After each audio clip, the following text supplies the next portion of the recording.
is Janusz and welcome to my English channel. Today we're going to learn when to use simple past for present situations. This may be surprising to you, but there are times when it's possible, okay? Imagine you are in a grocery store, okay, ready to pay for your items, but you forgot the bananas in the basket. The store clerk might point at them and say, "Did you want these?" You see, they're using simple past, did you want, and not do you want, because they want to be polite. They want to be formal, create that social distance, right? That's expected in a public place and among strangers. Next, imagine you are at the mall and you see someone you met recently, but you forgot their name. You could say, "What was your name?" and not, "What is your name?"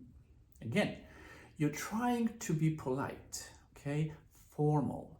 You want to sound a bit softer, okay? Create that distance, the social distance, right? And this strategy is very useful, especially if you feel a little bit embarrassed because you forgot their name.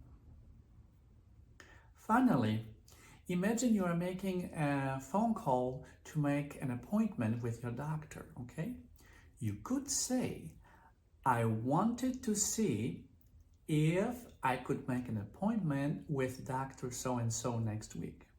Again, you're saying "I wanted to see" and not "I want to see." And why? Again, you want to be more polite. You want to sound formal, create that social distance. And this is very useful in English when we make formal requests. Okay? So, to recap, there are times in English when we can use simple past tense for present situations. And we do it because we want to sound more formal, polite, and create social distance. Okay? If you've enjoyed this lesson, feel free to subscribe. Please like it, and I hope to see you soon.